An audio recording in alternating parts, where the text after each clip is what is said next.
તારીખ 2/4/2001 નળેશ્વરી માતામાં રામનવમીના દિવસે સ્વામી સચ્ચિદાનંદ પરમહંસ ભક્તિ નિકેતન આશ્રમ પેટલા દંતાલીવાળાએ કરેલું પ્રવચન, કેસેટ નંબર 285.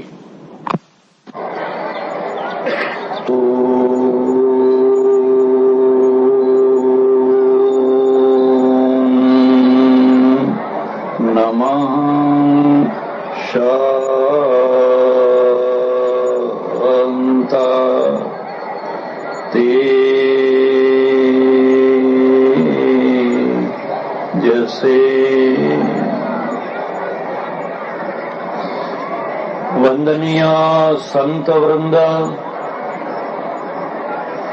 ભાઈ શ્રી રૂડાભાઈ, ભાઈ શ્રી ખોડીદાનભાઈ, ભાઈ શ્રી બચાણીજી, ભાઈ શ્રી ચાવડાજી, બીએસએફના commander Shri, deputy collector Shri, બધા જ વિશિષ્ટ મહાનુભાવો, સજ્જનો અને બહેનો, બે વાતો યાદ રાખજો.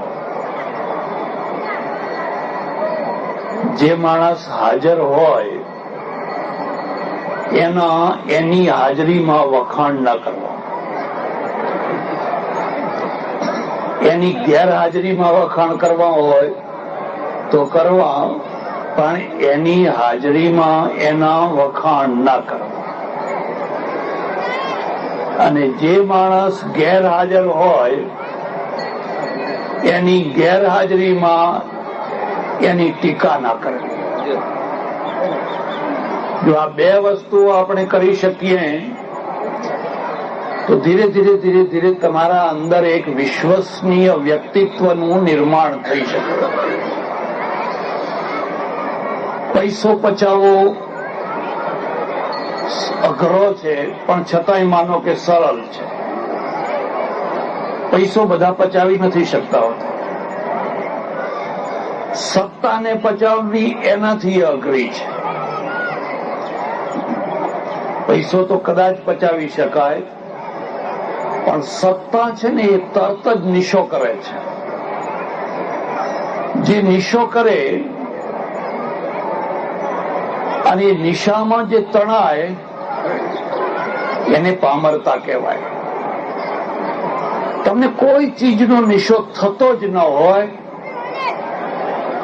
તો તમે પામર નથી. મહાન ન હોવ તો કઈ નહીં, પણ પામર નથી.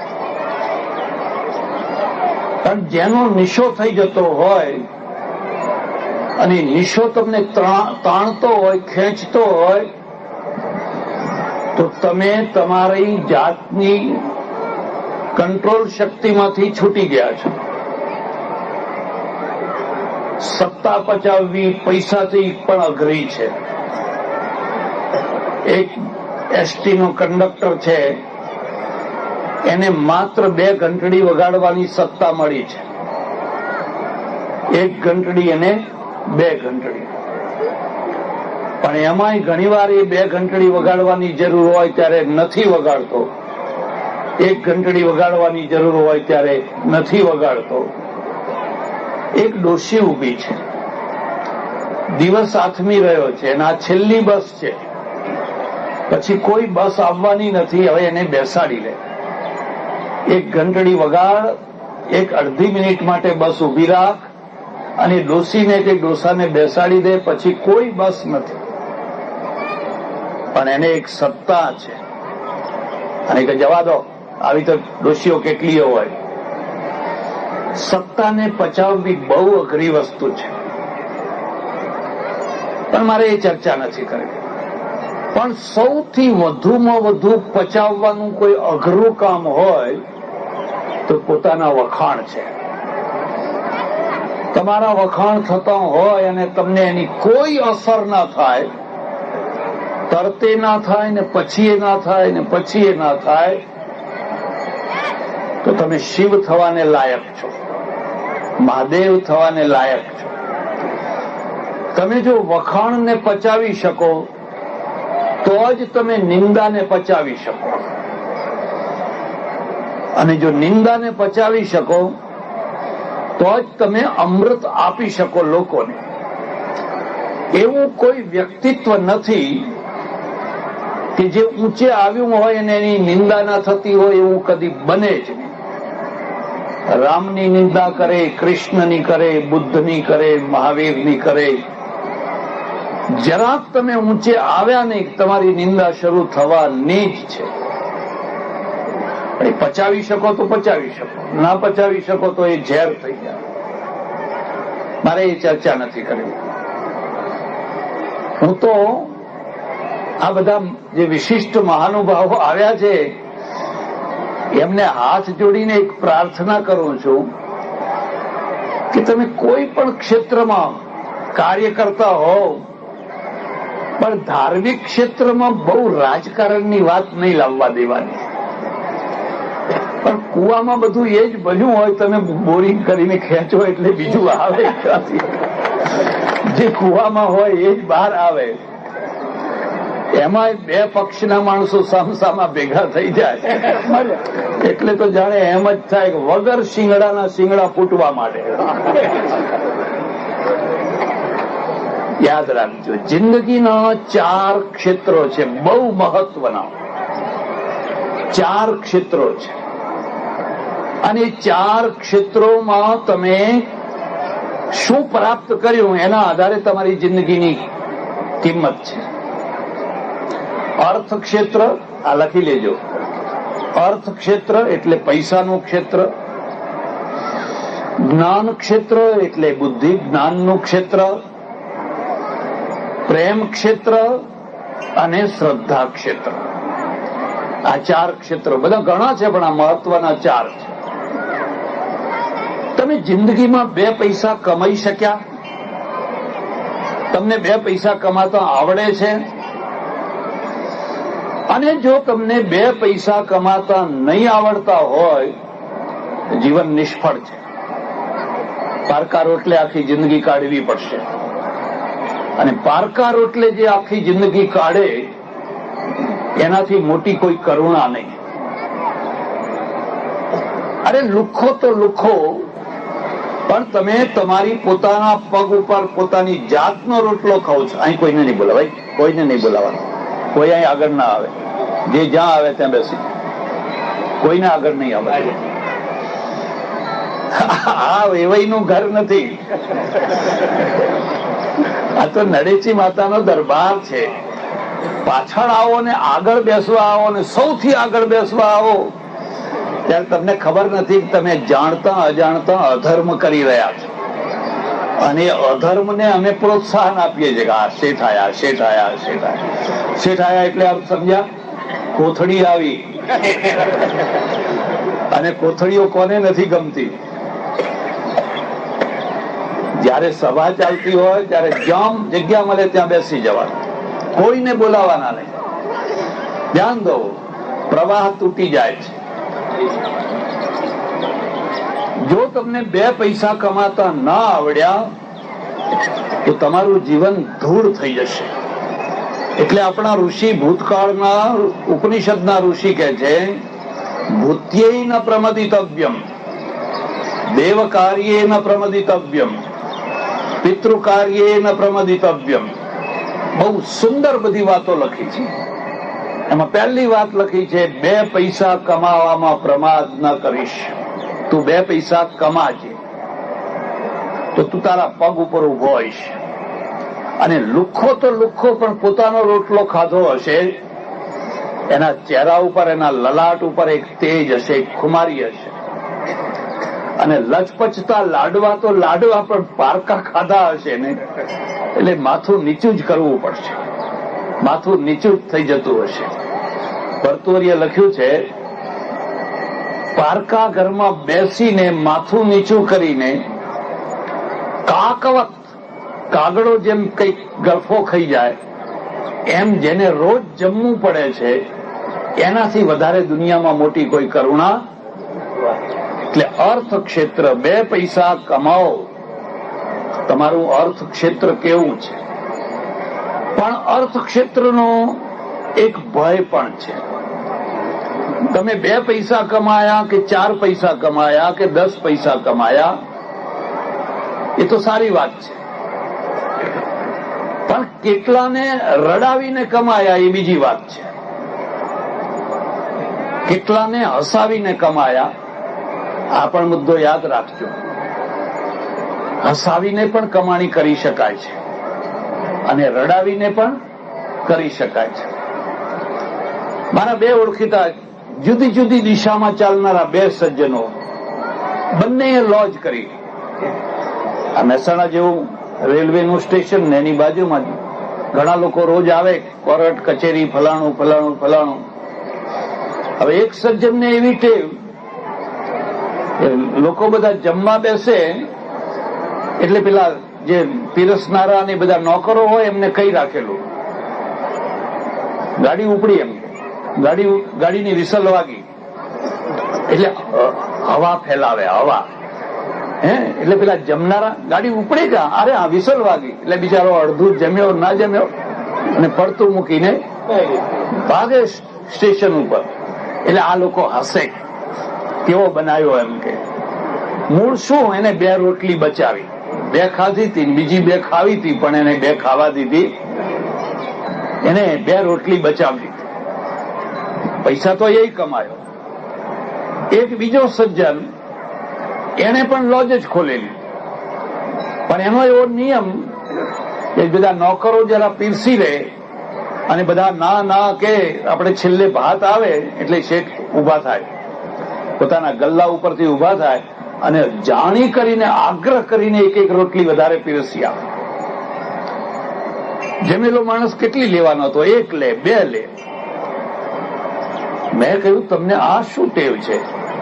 વગર જોતે પેલાને મને કે સ્વામીજી મને ખબર છે કે હવે જમી રહ્યો છે, હવે કઈ વધારે લેવાનો, પણ 1 રોટલી હું આપીશ ને એના મગજમાં, હું એના હૃદયમાં જડાઈ જઈશ અને બીજાને કહેશે કે જમવા જવું હોય તો પેલી લોજમાં જજો, ફલાણી લોજમાં જજો. એનું પરિણામ એ આવ્યું કે પેલો જે રેલવેની વિસલ વાળો હતો ને એની લોજ ઉઠી ગઈ, કારણ કે એના જેટલા લોકો જમીન જાય એ બધા કહે છે પેલા કસાઈના ત્યાંના જશો, એ અડધું જમાડે છે, ઉઠાડી મૂકે છે. એની લોજ બંધ થઈ ગઈ અને આની લોજ ધમધોકાર ચાલવા માંડી, કારણ કે એને હસાવી, લોકોને હસાવીને કમાણી કરી, પેલા એ રડાવીને કમાણી કરી. 2ની કમાણી છે, પણ એક હસાવીને કમાય છે ને એક બીજો રડાવીને કમાય છે. પણ આ 2 લોજ વાળા જે હતા એ તો ઠીક છે, હવે 2 રોટલી કોઈએ વધારી કે કોઈએ ખોટી કરી. તમને ખબર હોય કે ન હોય, આ દેશ અત્યારે આખો દેશ આતંકવાદીઓની પકડમાં આવી ગયો છે. આતંકવાદીઓની પકડમાં આવી ગયો છે. તમે રોજ રેડિયો સાંભળો કે પેપર વાંચો, કાશ્મીરમાં આટલા મર્યા, કેમ્પમાં પેસી ગયા, લાલ કિલ્લામાં પેસી ગયા, આમ થયું તેમ થયું. રોજ 5-10 માણસો મરતા હોય છે. પણ એક બીજા આતંકવાદી પેદા થયા છે અને છે એ આતંકવાદી પણ ઓળખાય છે શાહુકારના નામે, ઓળખાય છે શાહુકારના નામે. તમને ખબર પડી હશે, માધુપુરા મર્કેન્ટાઇન બેંકને હું કેણે ઉલાડિયું કર્યું. અરે પેલા કાશ્મીર વાળા કે પંજાબ વાળા કે બીજા 2-5 માણસોને મારે છે અને આ પેલા પરીખ ને પેલા પારેખ ને પેલા પરીખ ને પેલા ફલાણા ને એ તો આખા દેશને મારે છે. એમના દ્વારા તો આખો દેશ મરી રહ્યો છે. હવે ખરા આતંકવાદીઓ આ છે કે પેલા છે? પેલા આતંકવાદીઓને કંટ્રોલ કરવું બહુ અઘરું કામ નથી, પણ આ જે આતંકવાદીઓ આ બેંકોને ઉડાડનારા અને કરોડોની અબજોની ઘાલમેલ કરનારા છે, જો એ આતંકવાદીઓને નાથવામાં નહીં આવે. મને એક માણસે કહ્યું કે કશું થવાનું નથી, આ તો દીવાની કેસ, ને દીવાની કેસ ચાલે એટલે એની પહેલી મુદત 20 વર્ષે પડે. હર્ષદ મહેતાનું શું થયું?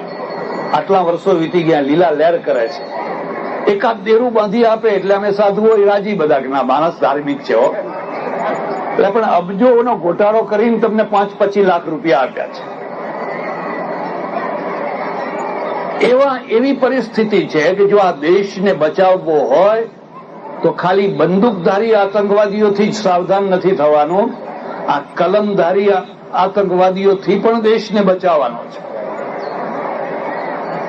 એટલે તમારું આર્થિક ક્ષેત્ર એવું હોય કે જે ક્ષેત્રમાં તમે હસતા હસતા પૈસા કમાઓ અને હસતા હસતા લોકોને પગ ઉપર ઉભા કરો બીજા ઘણાને, તો તમારું આર્થિક ક્ષેત્ર ધન્ય છે.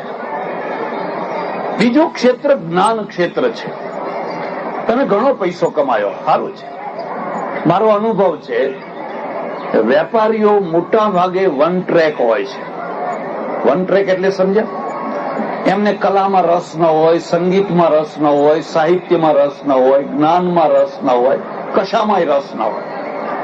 એમને એક જ ચીજમાં રસ હોય કે પૈસો કેવી રીતે કમાવાય. એના ઘરમાં ટીવી હોય, આવડા મોટું ટીવી હોય, પણ એને ચલાવતા ના આવડતું હોય. છોકરા મજા કરતા હોય, કાં તો નોકરો મજા કરતા હોય. શેઠ તો જોવાના નથી. શેઠને ક્યાં ટાઈમ છે, શેઠને ક્યાં રસ છે કે ક્યાં રુચિ છે. એટલે અમારે ત્યાં એક નીતિકારે કહેલું છે, બહુ સુંદર વાત કહેલી છે.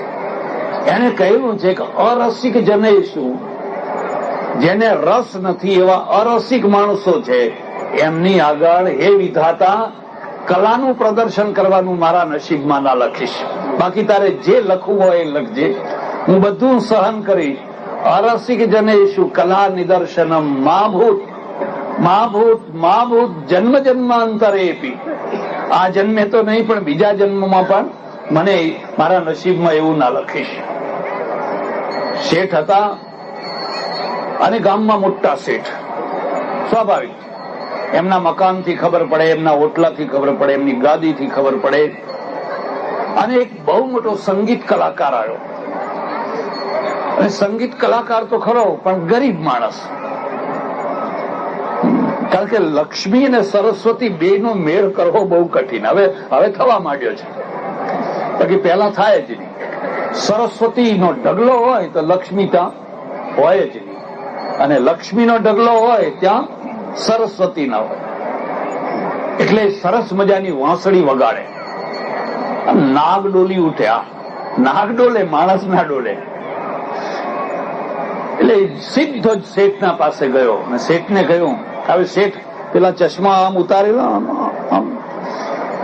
તમને અનુભવ કરવાની વાત છે. જે વાત વાતમાં ન હસે અને હસવાનું હોય તો ન હસે ને ટગર ટગર જોયા કરે, એનું નામ શેઠ કહેવાય. હસે જ નહીં. એને એમ છે જો હસીશ તો પકડી જઈશ, અને પકડી જઈશ તો કંઈક આપવું પડશે. એટલે આમ જોયા જ કરે, ટગર ટગર ટગર ટગર. પેલા એ વાંસળી વગાડવા માંડી, આરો આવરો આરો આવરો આવરો, જાત જાતના રાગ રાગણી. પણ શેઠનું રૂવાડું ફરકે, શેઠનું રૂવાડું ના ફરકે. પેલા એ કહ્યું માભૂત માભૂત અરસિક જને શું. પણ એ થાક્યો, પછી બંધ કર્યું. એટલે શેઠને કહ્યું કે મને જે રાગ આવડતા હતા એ રાગ મેં બધા તમારા આગળ રાખ્યા. હવે તમે એની જે કદર કરો. તો મારે બાલ બચ્ચા વાળો માણસ છું, તો મારે થોડા દિવસ ટૂંકા થાય. એટલે શેઠે પણ સામે કલામાં જ જવાબ આપ્યો, બોલું તે બોલ્યું, એમાં તે શું કરી નવાઈ. સાબેલું વગાડે તો હું જાણું કે તું શાણો છે. આ વાંસળી તો મારા છોકરાએ વગાડે છે. આ ગામના છોકરા મેળામાંથી લાવીને કેટલાય પૂ પૂ કરતા હોય છે. એમ ત્યાં પૂ પૂ કર્યું, એમાં કઈ મોટી વાત હતી. હા, મારા ઘરમાં સાબેલું પડ્યું છે. એ સાબેલું જો તું વગાડે તો હું જાણું કે ખરેખર તું કલાકાર છે. પેલા એમ માથું ફોડ્યું. એને થયું કે આ માણસના આગળ મેં અરે રે બીજી ઘણી જગ્યાઓ હતી.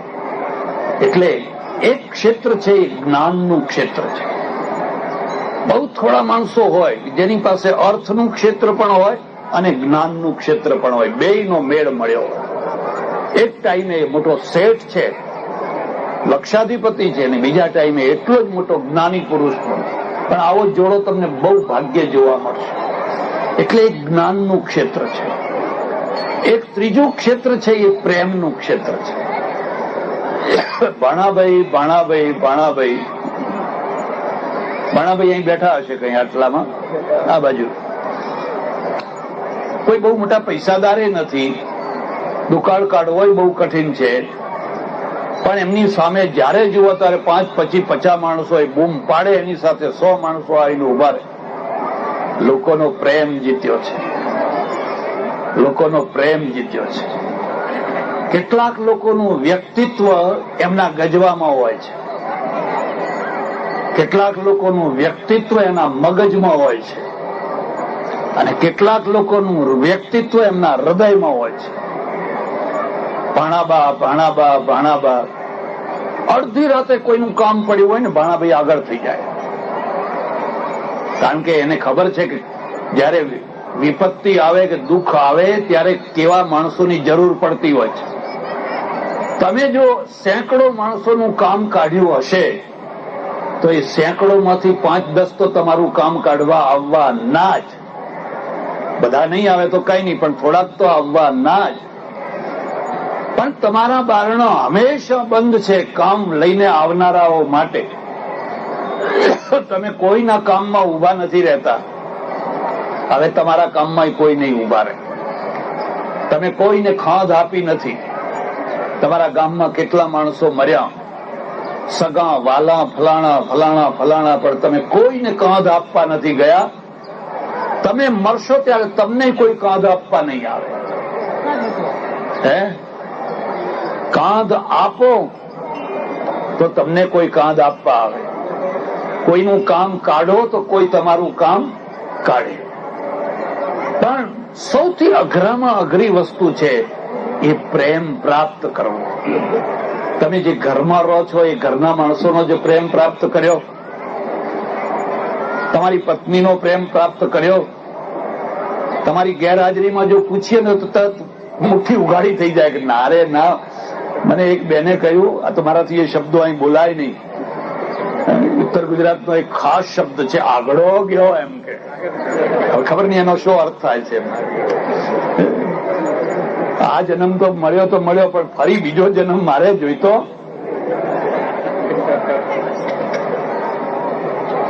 તમે તમારા પતિનો પ્રેમ પ્રાપ્ત કરી શક્યા? ભાઈનો પ્રેમ પ્રાપ્ત કરી શક્યા? રામાયણ આખું પ્રેમથી ઉભરાઈ રહ્યું છે. રામાયણમાં એક પિતા છે, એનો પ્રેમ છે પુત્રો ઉપર. એક પુત્રો છે જેનો ભાઈ ઉપર પ્રેમ છે. બસ ગાદી તું લઈ લે, પેલો કે ના ગાદી તું લઈ લે, આ મારે ગાદી ના જોઈએ, તું લઈ લે ગાદી.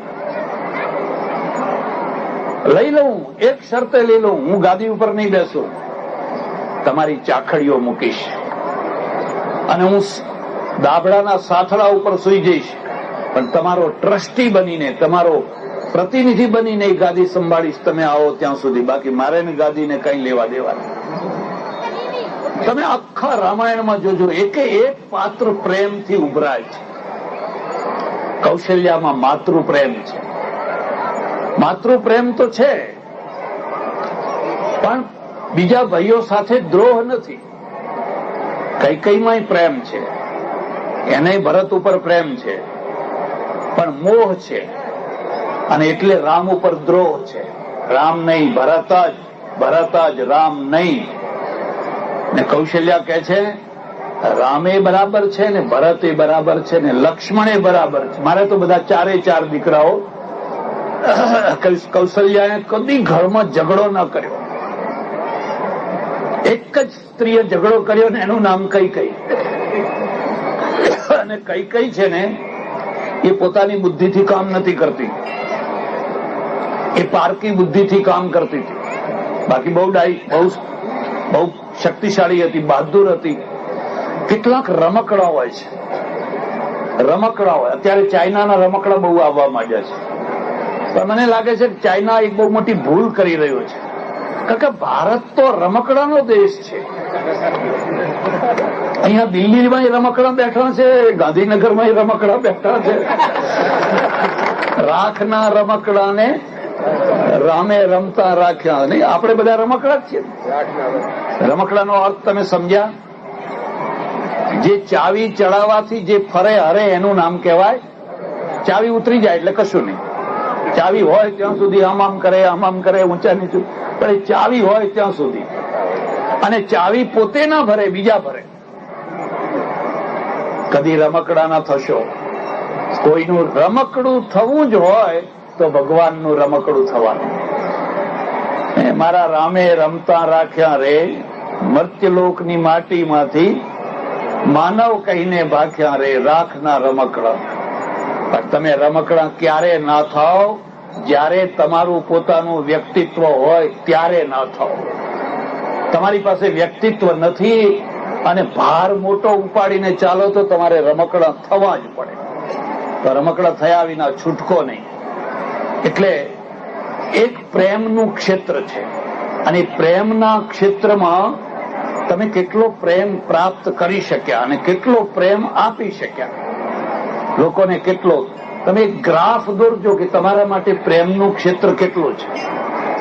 કદી પણ મોહમાં ના પડશો કે લોકોના ટોળે ટોળા મારા પાછળ ફરે છે. મારા એક ઓળખીતા મંત્રી હતા, નિવૃત્ત થઈ ગયા, ઘણા વર્ષો પહેલાની વાત છે. પછી એકવાર મળવાનું થયું, મેં એમને પૂછ્યું કેવું ચાલે છે? મને કે બહુ ભૂંડું ચાલે છે. મેં કહ્યું શું ચાલે છે? મને કે હું જયારે ગાદી ખુરશી ઉપર હતો ત્યારે મળવા માટે લાઈન લાગતી હતી, અને હવે હું બારણું ઉઘાડું રાખી અને આમ આંગણા સામે ટગર ટગર જોઉં, કોઈ મળવા જ આવતું નથી, કોઈ મળવા જ નથી આવતું. અને એવા નિશાસા નીકળે છે. એ વખતે પેલી ફિયાટ લીધેલી આ પડી, પણ હવે એમાં પેટ્રોલ ક્યાંથી ભરાવવું? એટલું તો માનવું પડશે કે એ વખતના મંત્રીઓ છે એ વર્તમાનના જ હતા, ભવિષ્યનો વિચાર નતા કરતા. આ ખોડીદાનભાઈને જુઓ ને, અત્યારે કોઈ ના કે રિટાયર્ડ મંત્રી હશે કોઈ કાળના, એ લેઘો ને એ જબ્બો ને એવા કઈ, એ જ ખરું તત્વ એ જ છે. એક દિવસ એવો આવશે કે લોકો આવા માણસોની કદર કરશે. લાલ બહાદુર શાસ્ત્રીને લોકો યાદ કરશે. અને તમે નક્કી સમજજો, જેમણે પાવડે ને પાવડે ભેગા કરીને ઘર ભર્યા છે, કાળા પાણીએ રડવાના છે. એ ખાઈ નથી શકવાના, ભોગવી નથી શકવાના. એક દિવસ એવો આવશે, 2 વર્ષે, 5 વર્ષે, 10 વર્ષે, કે ત્યારે એ જ પૈસા એમને એટલું દુઃખ આપશે, એમને ઊંઘવા નહીં દે. પણ લોકોને અત્યારે એ સમજાતું નથી, દેખાતું નથી. મને કે આ ફિયાટમાં પેટ્રોલ ભરવાના પૈસા નથી. અરે મેં કહું ઘસઘસાટ ઊંઘો. પેલી જે લાઈન લાગતી હતી એ તમારી નથી લાગતી, તમે ભૂલા પડ્યા. એ તમારી નથી લાગતી, એ તમારી ખુરશીની લાગતી હતી. અને ખુરશીને તમે બે એક થઈ ગયા. તમે એમ સમજ્યા કે હું જ ખુરશી, ને ખુરશી એટલે હું, એટલે આ દુઃખી થઈ રહ્યા છો. રામે અયોધ્યાને લાત મારીને ચાલ્યા તો આમ પાછું વાળીને ના જોયું. તમે જોઈ શકો છો અમેરિકાના પ્રેસિડેન્ટ, એટલે દુનિયાનો પ્રેસિડેન્ટ, એ જયારે ખસી જાય એટલે ખસી જાય, પછી એને કઈ જોવાનું નહીં. આજે ક્લિન્ટન એટલે કોઈ દાડો બુશમાં માથાકૂટ નહીં કરવાના, એના પહેલાના બધા ઘણા જીવે છે, પણ કોઈ દિવસ કોઈ બાબતમાં નહીં પડવાના, કોઈ ચીજમાં નહીં પડવાના. એમને જીવન જીવતા આવડે છે અને આપણે ખસી શકતા નથી. મને ખબર નથી, પણ મારું જો ચાલે તો આ 58 વર્ષની ઉંમર કે 60 વર્ષની ઉંમરનો જે નિયમ છે રિટાયર્ડ થવા માટેનો, એ સૌથી પહેલા રાજકારણીઓ માટે મૂકવાનો. કારણ કે આ ઘરડા લોકો જ બહુ ઉપાધિ કરતા હોય. એમણે કહ્યું કે જુવાનિયાને શીખવાડો. મારું એમ કેવું છે કે કોઈને કશું શીખવાડવું નથી, માત્ર જુવાનિયાઓને બગાડવાનું બંધ કરો એટલે બધું સારું જ છે. આ જુવાનિયાઓને જે બગાડવાનું કામ ચાલી રહ્યું છે ને, એ જો બંધ થઈ જાય તો કોઈને કશું શીખવાડ માણસ તો સારો જ છે. તમે ચાઇનામાંથી આવે પ્રતિનિધિને જુઓ, બધા જુવાન માણસો, કોરિયાના જુવાન, જાપાનનો પ્રધાનમંત્રી આવે કે જાપાનના માણસો આવે, તમે જુઓ બધા જુવાન ફાટ ચાલતા હોય. આપણા ડોહા રેંજી તેંજી તગાર ભાઈ, અને રિટાયર કરો. આ દેશનું જે યુવા ધન છે, યુવા ધનને આપો ચાન્સ. હવે આ ઘણું આખું જનરેશન ગેપ આવી ગઈ છે. સલાહકાર તરીકે ઠીક છે, બાકી હવે બદલવા જેવું છે. એક પ્રેમનું ક્ષેત્ર છે, પણ મારે એ બધી ચર્ચા નથી કરવી. મારે જે ચર્ચા કરવાની છે એક શ્રદ્ધાનું ક્ષેત્ર છે.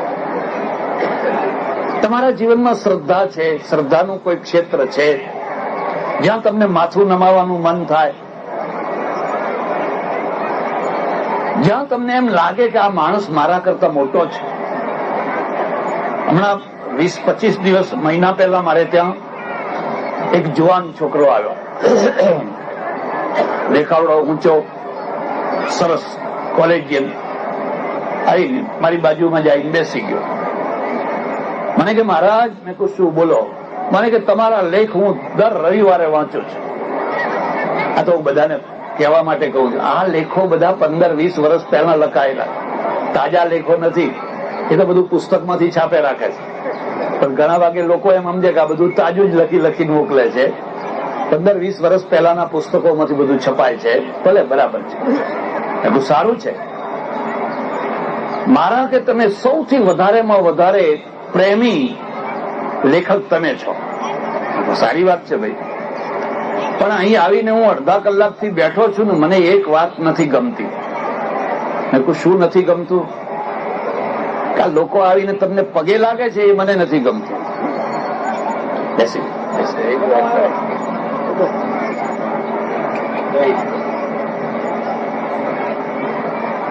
આ લોકો આવીને તમને પગે લાગે. માનું છું કે કોઈ માણસે કોઈને પણ પગે ના લાગવું. ત્યારે કીધું તમે મને સમજી જ નથી શક્યા. તમે રવિવારના લેખો વાંચીને પણ તમે મને સમજી નથી શક્યા. હું ભગવાનના આગળ દંડવત કરું છું, માથું નીચે નમાવી અને ધૂળ મોઢામાં લઈને કહું છું કે તારા ચરણની રજની રજ જેવો છે. તે મહિમા આપી તો હું આ કક્ષાએ પહોંચ્યો. જો તારો હાથ મારા માથા ઉપર ના આવ્યો હોત તો પેલા જોડા આગળ મને કોઈ બેસવા દેવાનો નતો. જે મહત્તા છે એ તો તારી આપેલી છે. પછી કોઈ મહાત્મા આવે, કોઈ મોટા પુરુષ આવે તો એ બધાને હું ઉભો થઈને સ્વાગત કરું છું, આવો બેસો. એવી રીતે તમારે પણ તમારી માને બાપને પગે લાગવું જોઈએ. મને કે ના, હું લાગતો જ નથી. મા બાપને પગે નથી લાગતા? ના, કે હું નથી લાગતો. મેં કોઈ રિસ્પેક્ટ આપવું જોઈએ. તમે રિસ્પેક્ટ આપો તો કોઈ તમને રિસ્પેક્ટ આપે, અને આ સંસ્કૃતિ છે. ચાલો બીજાની વાત જવા દો. ડીએસપી ને તમે સલામ કરો કે ના કરો? એ તમારે ઘેર આવે કે એ તો કરવી જ પડે ને. કલેક્ટરને કરો કે ના કરો? એ તો કરવી જ પડે ને. ઇન્કમ ટેક્સ નો સાહેબ દરોડો પાડવા આવ્યો હોય તો કેવા ઘેસ જેવા ઢીલા થઈ જાવ, પછી તમારી આ અક્કડ બક્કડ ક્યાં નીકળી જાય? એ ગરજની સલામ છે, એ ગરજના નમસ્કાર છે. પણ એક શ્રદ્ધાના નમસ્કારો, અને શ્રદ્ધાના નમસ્કાર કરો તો ગરજના નમસ્કાર આપોઆપ ઓછા થઈ જાય. જો તમે શ્રદ્ધાના નમસ્કાર કરી જાણો તો પછી ગરજના નમસ્કાર કરવાની બહુ જરૂર ના રહે. એટલે ભાઈ બધી સમજણ આપી. મારી પાસેથી આવું નહીં શીખવાનું. પછી ઉઠ્યો, મને કે ત્યારે હું જઉં. મેં કહ્યું ના, એમને નહીં. અહીંથી શું લઈને જશો? મને કે જઈને પહેલો હું મારી માને પગે લાગીશ. બસ. મેં કહ્યું હું ધન્ય થઈ ગયો. હવે તે લેખ વાંચ્યા. મારા બાપુને હું રોજ સવારે ઉઠીને પગે લાગીશ. મેં કહ્યું અમારે ત્યાં નીતિકારે લખ્યું છે, અભિવાદનશીલસ્ય નિત્યમ વૃદ્ધોપસેવિનઃ ચત્વારી તસ્ય વર્ધ્યન્તે આયુર્વિદ્યા યશો બલમ. જે રોજ બધાને નમસ્કાર કરે છે, અને અમારે ભક્તિ માર્ગની તો એવી વિશેષતા છે, સિયા રામમય સબ જગ જાની કરઉં પ્રણામ જોરી જુગ પાની. આખી દુનિયા સિયા રામમય, અને એટલે હું બધાને પગે લાગુ છું. તુલસીદાસજીએ 60 માણસોને પગે લાગ્યા, દુષ્ટોને પગે લાગ્યા, બધાને પગે લાગ્યા. કારણ કે બધામાં અંતે તો ભગવાન જ છે. સારા માણસને તો આખી દુનિયા પગે લાગે, પણ જે નબળા માણસ છે એને એ પગે લાગે છે. આ બધી વાત સમજાય. એના 4 વસ્તુઓ યાદ રાખજો. ચત્વારી તસ્ય વર્ધ્યન્તે યશો વિદ્યા યશ. બોલો કેમ વધે છે ખબર છે? માં છે ને, માં બાપ છે કે કોઈ સંત છે, એ માથા ઉપર હાથ મૂકે, એના હાથમાંથી એક પ્રકારના રેજ નીકળે છે, કિરણો નીકળે છે. એક નવી થેરેપી પણ સમજવા જેવી છે. આજે એટલી બધી થેરેપીઓ નીકળી છે. એમાં એક સંગીત મ્યુઝિક થેરેપી નીકળી છે. તમે સંગીત સાંભળો, હાજા થઈ જશો. બસ તમને જે ગમતું હોય ને એ રેકોર્ડ સાંભળ્યા કરો, સંગીત સાંભળ્યા કરો, સવારે, બપોરે, સાંજે. તમારા અંદરના રોગો ઓછા થવા લાગશે. સંગીતના દુશ્મન ના બનો. એવી રીતે એક ટચ થેરેપી નીકળી છે, સ્પર્શ થેરેપી. સ્પર્શ થેરેપીનો અર્થ થાય છે કે માં જયારે બાળકને સ્પર્શે છે, બાળક જયારે માને સ્પર્શે છે, તો બેયના અંદર એક હાર્મોનની જાગૃતિ થાય છે, અને એમાંથી માનું આરોગ્ય સારું થાય છે, બાળકનું આરોગ્ય સારું થાય. હાથ ફેરવવા માત્રથી એને સ્પર્શ થેરેપી કહે છે. એટલે તો આપણા ત્યાં એક પ્રદેશમાં તમે જુઓ તો હાથ મેળવે છે, આ ટચ છે, બે માણસો હાથ મેળવે છે. આપણા ત્યાં જયારે બહુ વહાલ આવી જાય તો એકબીજાને આમ બાથે ભેટે છે. રામ અને જેમ ભરત ભેટે ને એમ ભેટે છે. બહુ ઉભરો આવી જાય છે. આ થેરેપી છે. એકબીજાને એટલા પ્રેમથી મળે છે, ભરે છે, તો આ સ્પર્શમાંથી એક શક્તિ ઉભી થાય છે. આયુર્વિદ્યા યશો બલમ, એની વિદ્યા વધે છે. તમે મહાપુરુષોને પગે લાગો, એ તમને વિદ્યા આપશે, તમને જ્ઞાન આપશે. એના કારણે તમારો યશ વધશે. અહંકારીનો યશ ના હોય, અહંકારીની નિંદા જ હોય, નમસ્કાર કરનારનો યશ હોય, અને બળ વધશે તમારું. એટલે મને કે હવે હું જઈને મારી માને જરૂર પગે લાગીશ ને રોજ પગે લાગીશ. બસ મેં કહું હું ધન્ય થઈ ગયો. એટલે સજ્જનો, એક શ્રદ્ધાનું ક્ષેત્ર હોય છે. તમારા જીવનમાં કોઈ શ્રદ્ધાનું ક્ષેત્ર છે? આ શ્રદ્ધાના ક્ષેત્રના 3 ભાગ છે, યાદ રાખજો. ગ્રંથ શ્રદ્ધા, વ્યક્તિ શ્રદ્ધા અને તીર્થ શ્રદ્ધા. તમને કોઈ ગ્રંથ ઉપર શ્રદ્ધા છે? તમને ગીતા ઉપર શ્રદ્ધા છે? રામાયણ ઉપર શ્રદ્ધા છે? તમને કુરાન ઉપર શ્રદ્ધા છે? બાઇબલ ઉપર શ્રદ્ધા છે? ગુરુ ગ્રંથ સાહેબ ઉપર શ્રદ્ધા છે? એની 2 લીટીઓ પણ તમને આનંદ આપશે. એના 2 શ્લોકો પણ તમને એક જીવન દ્રષ્ટિ આપશે, જેમાં શ્રદ્ધા છે. ગીતા કે ધર્મ ગ્રંથો નોવેલ નથી કે બેઠા બેઠા વાંચી ગયા. મારે ત્યાં એક મુસલમાન આવે, વૃદ્ધ ડોસો, મારા ખેતરમાં શેરડી કરેલી ને એ શેરડી રાખેલી, એને પછી 1-2 કલાક મારી પાસે આવીને બેસે. સરસ શરીર, દાઢી અને ભવ્ય ચહેરો, બહુ સુંદર સત્સંગ કરે. પછી મને કે મેં હજ પડને ગયા હતા, હું હજ પડવા ગયો હતો. સારું, આને તીર્થ શ્રદ્ધા કે. પેલાને મક્કામાં પવિત્રતા દેખાય છે, તમને ગંગામાં, કાશીમાં, હરદ્વારમાં દેખાય છે. આ તીર્થ શ્રદ્ધા છે. પછી મેં કહ્યું શું करता તમે? एक बहुत बड़ा हॉल है, उसमें 100-200 कुरान शरीफ रखे हुए हैं, પેલી ઘોડી ઉપર મૂકેલા છે. તો હું બેઠો જયારે જુઓ ત્યારે એના પાના ઉથલાવું, વાંચ્યા કરું. આંખમાંથી આંસુ આવી જાય. મને એટલો આનંદ આવે, એટલો આનંદ આવે. તમને ગીતા વાંચતા એવો ભાવ થાય છે? તમને રામાયણ વાંચતા, તમને તમારો ગુરુ ગ્રંથ સાહેબનો ગ્રંથ હોય તે ગ્રંથ વાંચતા જપજી સાહેબ હોય, એટલા આંખમાં આંસુ આવતા હોય તમને, એ ગ્રંથ શ્રદ્ધા છે. એવું એક વ્યક્તિ શ્રદ્ધા છે. તમને કોઈ વ્યક્તિ ઉપર એટલી બધી શ્રદ્ધા છે? સમર્થ શિવાજી મહારાજને રામદાસ ઉપર શ્રદ્ધા છે. એટલે આખા દિવસમાં 200 માણસોને મળે, સેનાપતિઓને, રાજાઓને, મહારાજાઓને, ફલાણાને, પણ જ્યાં સુધી રામદાસને ના મળે ત્યાં સુધી એમને શાંતિ મળે. પેલા તો વ્યવહારના મિલન છે, અને પેલું મળવાનું કેવું છે ખબર છે? આ બહેનો છે ને, એને સાસરામાં ગમે એટલું સુખ હોય, સોને મળી દીધી હોય, પણ પિયરમાં જાય અને એને જે આનંદ આવે એ એને સાસરામાં આવે. આ ભાઈઓ સારા હોય, ભાભીઓ સારી હોય જોકે ભાઈઓ તો સારા જ હોય, ખાલી ભાભીઓ જ સારી નથી હોતી.